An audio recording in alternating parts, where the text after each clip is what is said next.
Hey, I'm Decathlon Gamer, and welcome back to FM Youth Factory episode 24. We've had our struggles to start this season, but the team seems to be figuring it out more or less. Much closer contests, a lot more first-hand control of the team is going to be necessary as Thornhill comes really close from a dangerous free kick position there for the first shot of the match. Just over 11 minutes played. I do have some squad rotation. This, it's FA Trophy. Trainer. Ooh. Oh, and it's a penalty. Oh, I'm not sure about that one. I mean, it looked awfully sus. A Trainer squeezes that through a keeper who guessed right but couldn't quite make the stop. It looks like it slipped under his arm, maybe? Oh, he got a piece of it. He got his hands to it. Palmed it wide, but inside of the netting instead of outside, and it's 1-0. Yeah, I'm not entirely sure that was a penalty. It looks like he got ball and man. So, again, stated this so many times, but FM certainly does not appropriately display, that's offside, flag raised, does not appropriately display the fouls, and especially the penalties. You certainly don't get the cleanest of looks at them. But from what we saw, is it looked like a combination of ball and man. Did he go through the man to get the ball? Presumably that would be what the call was on that occasion, and we lead 1-0. Anyway, what we're doing here is an FA Trophy match, and big chance for Kasongo Mutombo! 2-0. Nice for him to go on the score sheet here. Trainer tries to make the turn, goes for it. Great tackle there. Clean tackle that time. Wolcott. And unfortunately for them, it just put it right in the path of the hard-charging Kasongo Mutombo. Just 3 shots, all on target. 1 XG. Of course, 0.8 of that would be from the penalty spot. But it's 2-0, and we've only played 23 minutes here. The opposition, FA Trophy. Okay, too many highlights to even get to what this game is all about, and maybe we're going to be moving on sooner rather than later to keep the pacing up and get a little bit further, because one thing I don't like about this season, oh my gosh, I'm on a tangent here. One thing I'm not liking about this season, as Wilkinson onside, flag stays down for that one. 4th shot, all on target. Man, too many highlights, too many wheels turning. Let's divert. Ignore the tangent. Here we go. The opposition, Longridge Town. It's the FA Trophy. They are in the same tier as we are, but a year ago they were a tier above. So this is a 7th tier equivalent, as Wilkinson makes it 3, and we are definitely going to, at least for the second half, bypass. We're not going to lose this one now. These guys are 10th in our tier, different division, but they were relegated out of the 7th tier just last season. So this is a team that, at least as of a year ago, were 2 steps above us. 1.6 XG already. Absolutely dominating play in this one.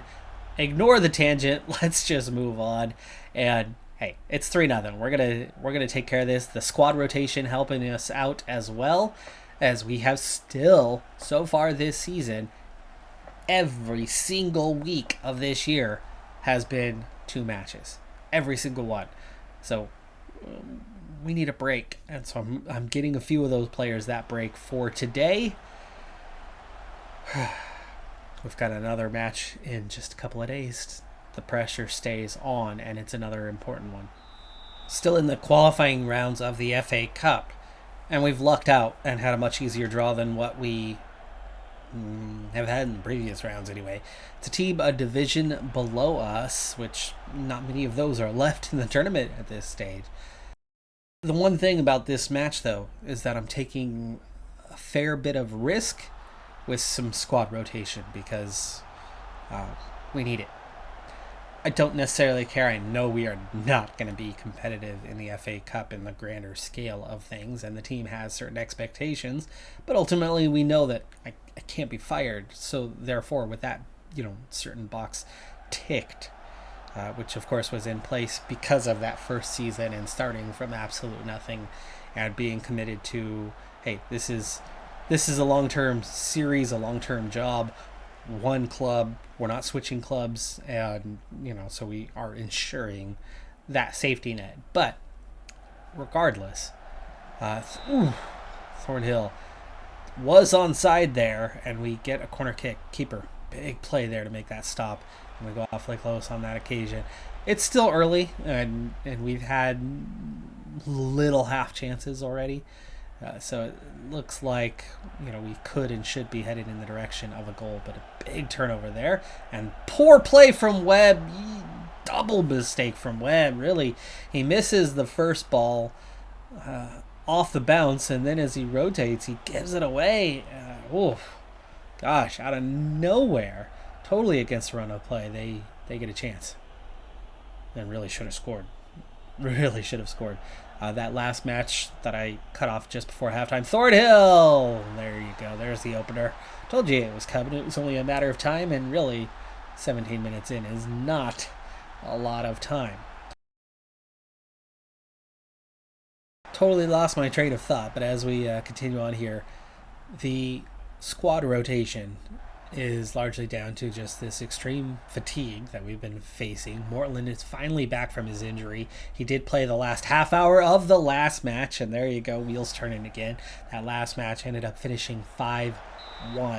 Could have been more. The one goal they got was a consolation in the final minutes just before stoppage time. In fact, was the last highlight as Ollie Atkins gets his first goal of the season. And it's a 2-0 lead here in the 22nd minute off the corner kick. Thornhill takes it. Atkins rises up with 4 yellow jerseys and a goalkeeper. 1-on-5. And he wins that one. By the way, hot topic here. Onana.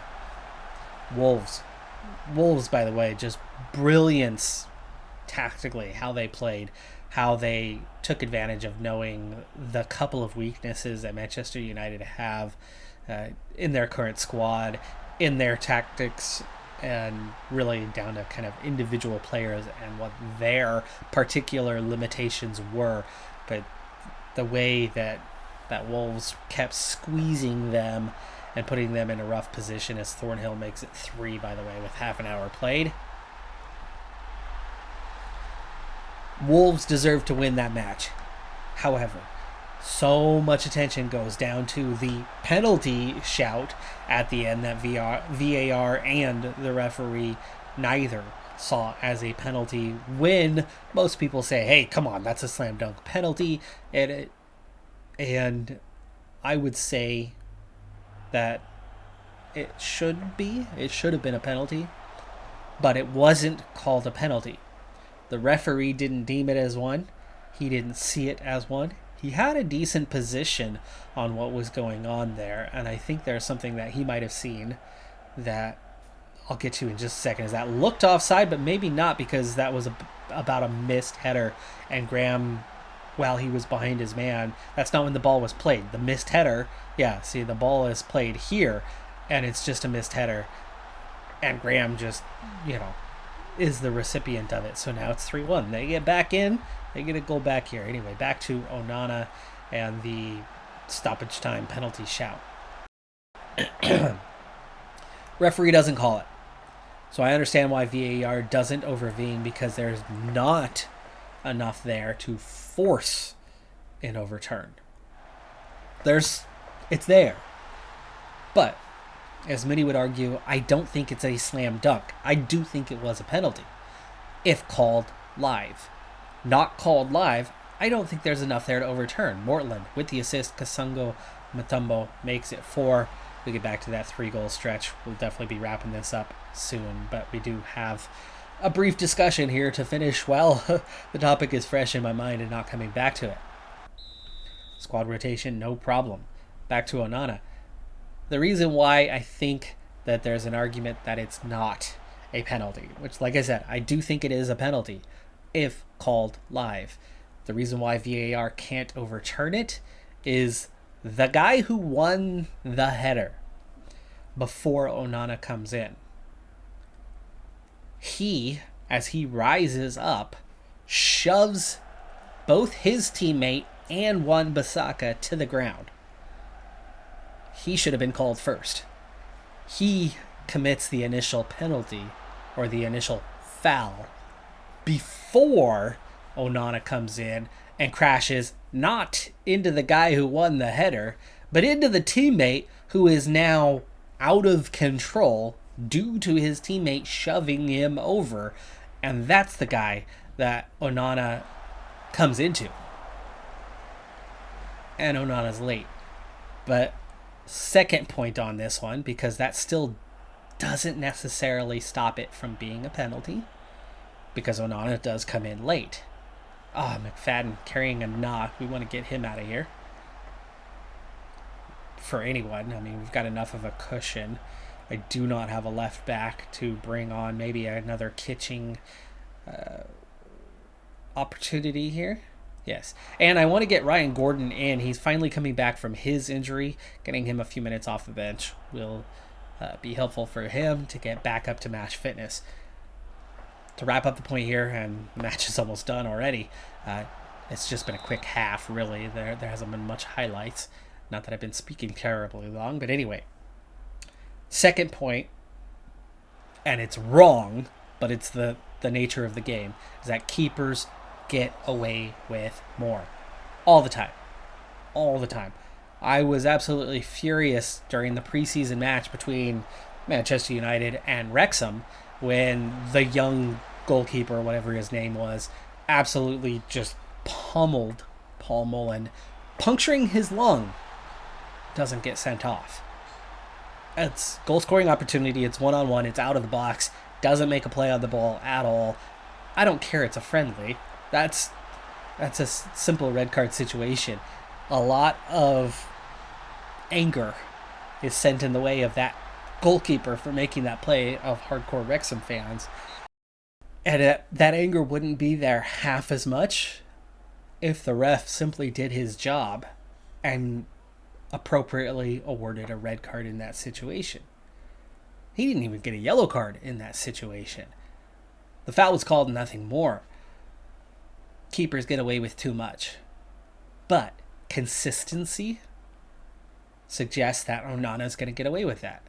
Consistency suggests that two guys getting shoved and one player being pushed out of control into the path of Onana. I still think it should have been a penalty. But again, one last time reiterating the point, that should have been called by the referee. And that VAR, in this case, does not have enough to overturn. It's not a obvious error. It's an error, but it's not a clear and obvious error. There's enough going both directions in the argument of whether it should be a penalty and reasons why it shouldn't be a penalty. I think ultimately the reasons for outweigh. But because it can be a no call, there is history, there is justification for a no call. VAR is not going to intervene in those circumstances. Guaranteed they look at it. They don't call it. Wolves deserved more out of that match. They played a hell of a game. United, I don't care for Anthony and his whole I have 1 foot only worst in the entire Premier League at being one-footedness. I don't know if there's a single player in the league who is more one-footed than Anthony, and that's a problem. The Eredivisie, I can see how he can get away with that a little bit more. The caliber of defense is not quite there as much, and he can be effective. Premier League, you've got to be able to do it all. You've got to be able to pass. You've got to be able to press. You've got to be able to recover the ball. You've got to be able to shoot. You've got to be able to cross. You've got to be able to head the ball. You've got to have situational awareness. You've got to be able to use both feet. I'm sure I'm leaving out a lot of things. Not everybody has to be a goalkeeper.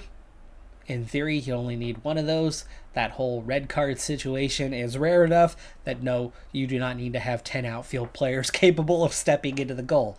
But Outside of that, even the goalkeeper now needs to be able to possess the ball.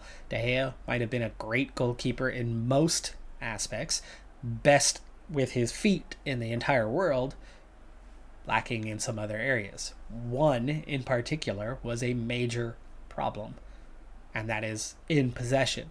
A modern goalkeeper has to be able to possess. Just a few years ago, we were finally talking about, now center backs need to be able to possess as well, and not just make simple passes across the back without any pressure. Every player in the outfield, and now goalkeepers included, you need all 11 to contribute to the attack because of how well organized defenses are. Funny thing, and I'm going to move on here in just a second because what's going on, here is no longer relevant to anything. So moving forward, final tangent here. I think any team in the Premier League or any of your top teams in Big Five leagues, even going down further, but let's not go down further. Let's not try to go down that rabbit hole and play what if to what level.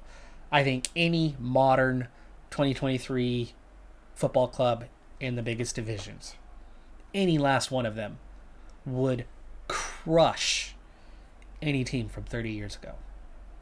Would absolutely demolish teams from 100 years ago because of how the tactics have evolved.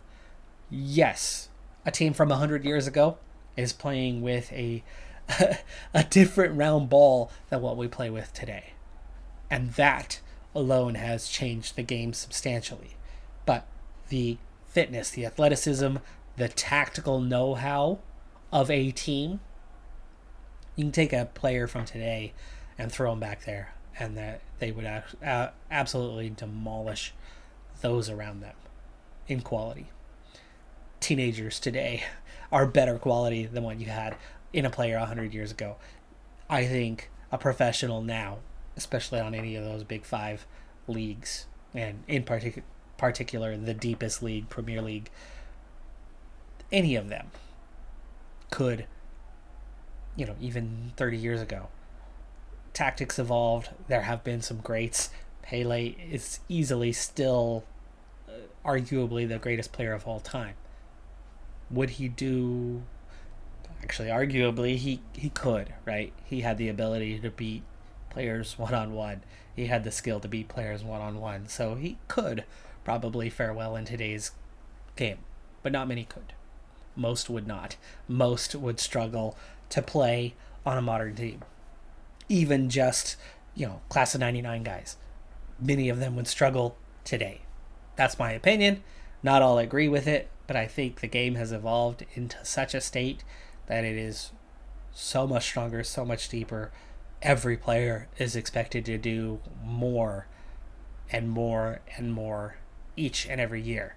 And a one-footed player, back to the original point here to wrap this up, a one-footed player like Antony just has no place in the Premier League. And I think that's an experiment that Ten Hag needs to move on from. Well, we've been experiencing challenges and we only find ourselves in fourth place in the league. We're not actually doing poorly. We did have the one draw and in just 5 matches, but with 4 wins, our goal differential suggests that things are actually good. Teams in the league are all over the place, though, in terms of number of matches played, and we find ourselves with the fewest number of matches played in the entire league at just 5. Everyone else is at 6, 7, 8, or even 9 matches played. Those around us have all played more than we have, but we do technically find ourselves 9 points behind FC Bristol. Speaking of FC Bristol, that team that came up with us in second place, who didn't have signing restrictions, that didn't lose 5 key players, they're looking good. Now, goal differential wise, there's only, a +1 difference between them and us, but the 3 matches we have in hand would all need to be wins just to match them. Now, of course, if they stopped playing and we caught up in order to win, 1-0, 1-0, 1-0, or 2-1, something along those lines, we would be ahead on goal differential. But who's to say we're going to win 3 matches? we are finding things more difficult, and we could easily find ourselves in second or even third place with Taunton Town. Their only loss has been to us. Melksham Town, their only loss has been to us. So we are definitely facing some tough opposition early on, but we've hardly played because we've had so many FA Cup, FA Trophy games. And for those teams around us to be that many games ahead of us means most of them are already out of those competitions. But despite us only being in fourth place, despite having that draw already early on and having some struggles in much closer matches, Trainer still leads the league, even though we've only played 5 matches. He's got 11 goals in 5 matches. He is averaging better than a brace. He's got an 8.34 rating, best in the league. Ryan Gordon has a great 7.78, but he hasn't played a whole lot, or at least not the last couple weeks. It's been a lot of matches, but it's been a short period because we have 2 a week and we're playing, all these back-to-backs and these multiple tournaments. Player of the match, Trainer has 3 of those already in just 5 league matches. Grigg, only 2 shutouts though, so that is kind of that big worry this season, is that we are struggling between the sticks. Grigg, not so good. But right now, overall, we're still looking pretty good. But the big question is, will we still be looking good after the next 4 matches, or really after the next 7 matches? We are looking at our next 7 matches, or depending on what's going on, FA Cup third qualifying round, we're looking at 6 of our next 7 matches on the road. Big period. And I'm going to go ahead and take the next 3 league matches, all road matches, and this FA Trophy second qualifying round against Heybridge. We're going to let the assistant manager take a stretch. I've had my control. When in control, we are performing. The team's getting better. The results, we might be giving up a goal every match this month, but we are scoring a lot more than we were. So over this last stretch, 7-3, 2-2, 3-5, 5. The goals are coming again. Trainer is on fire. Let's hope we can hang on to him in January. But for now, for the next handful of months, things are looking. Heybridge, same level as us. It's another team, second FA Trophy match in a row, that we have had a recently relegated 7th tier, now 8th tier side, who find themselves mid-table in the 8th tier. Will the quick sim, the instant result, work for us? I don't know. That could be putting us in a heap of bother. We are expected to just be competitive in the FA Trophy, so we've already achieved that, so I don't need to worry about that. It's that first round of the FA Cup that we still haven't quite reached yet. We've still got a couple matches to get past to meet that objective. We've had our 3 straight road matches with 2 wins and a draw. The draw being in the league, 2 wins, 1 from the league, 1 in that FA Trophy second qualifying round, so we stay alive in that competition. And their only goal was a consolation one late. We won the first match 6-3, absolutely dominating. But Quintafera had picked up his match suspension, and that ended up being the difference in this 2-2 draw on the road at Frome. Frome Town, without Quintafera, our defense really struggles. So him getting the occasional rest, you can see that the ratings, the problem was very much within the defense, all of them in the low to mid 6s. Next up, though, amazingly, our crazy stretch of away matches with only 1 home match has flipped. Third qualifying round of the FA Cup. We've drawn at home to Gosport, who are in the 7th tier, so that will not necessarily be an easy one for us. We'll play that one live to start the next episode. But then we have Bournemouth FC at home. Then, FA Trophy, third qualifying round, we have drawn home against Hebburn. Also, I think at least 1 or 2 more league matches have been postponed. But also, thanks to what we're seeing here, you can see just how long our list of matches in September was. 9 matches that we played in September. October is already scheduled for 9. that's minimum, because if we do continue in either or both of these competitions, there's going to be additional games, probably in late October. Maybe we see postponements and it remains at 9, but regardless, our stretch of 2 matches a week will continue into being a stretch that is months long. Multiple months. We're talking about 2.5 months plus of 2 matches. Fortunately, at the moment anyway, only 4 matches are scheduled in November. But surviving October in one piece is going to be tricky. And with a draw in the 2 league matches that we've played, and still having only played 7, still having played fewer matches than the rest of the league, we're still only in 4th place, sitting on 17 points right now. The draw has been, a missed opportunity. Taunton and Melksham have both now picked up a draw. FC Bristol has picked up another draw. But each of them have only played once.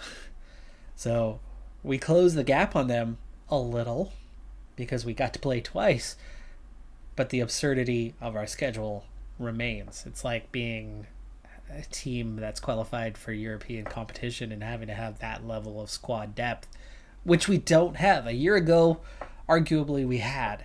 Now we're struggling to find depth as we had to go so low. And the weird thing is I'm still not being evaluated as a manager who is relying on youth, even though we have 4 new youth prospects starting for the club, and we have a wide array of youth prospects that are coming in and filling in, giving us the squad depth here and there when we can. 2, 3, 4 guys per match coming into the side, and most of them not being first team members. Regardless, we are seeing progress, at least within the club. Quintafera, a 106 current ability now, and climbing. I think it's up from about a 103, 104 where he was previously. Trader, up to a 99. He's going to hit that 100 mark soon, which means his fate has got to be sealed, with potential of a 158 and scoring goals for fun with 20 goals in 13 appearances, 12 XG, a near 8.0 rating. The guy is got to be a popular pick this January. So fairly certain that it's a Quintafera and Donnell Trainer exit soon enough. Redknapp may be that lucky one who avoids the attention. He's an 81, yes, but with a maximum potential of 103. I think he's not going to be on that many radars and could be a key player for us for a long time, I would hope. Gordon's got to be that next guy, though. That is second year within the club, and he's going to get that attention soon enough, but maybe not until next summer. So if we're lucky, the only exit we're going to see this year is Quintafera plus Trainer. Big losses, of course, but much easier to replace 2 players than 5. We're seeing the problems of trying to replace that many this season.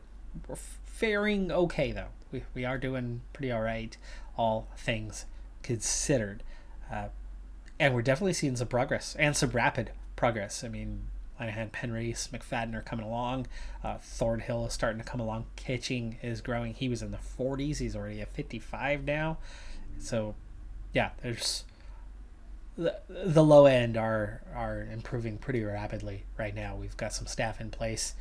We're 2.5 to 3 stars across all training regimes. We're almost 2 deep in terms of coaching staff across most of that. The facilities are getting better and better. We've got that small stadium upgrade coming. Things are okay right now. Things are... I'm back to being content with how things are doing. The fears weren't unjustified, and we saw problems early, but we are improving rapidly enough here.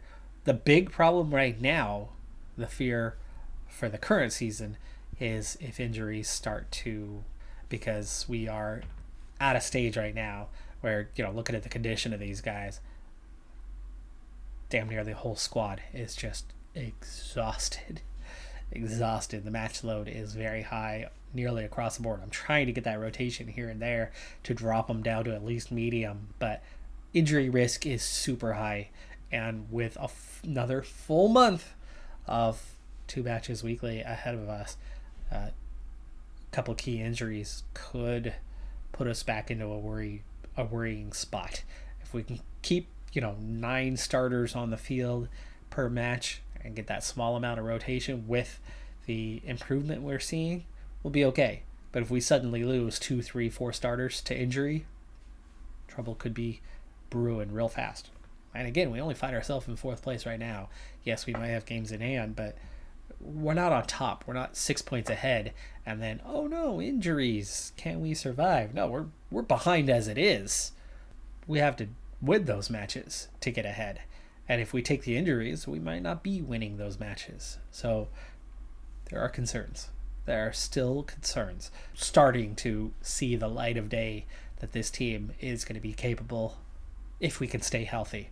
That's the next big if. That's going to do it for this episode, though. I'm Decathlon Gamer. Like, comment, subscribe, and I'll see you next time. Have a good one. Be safe out there. Bye for now.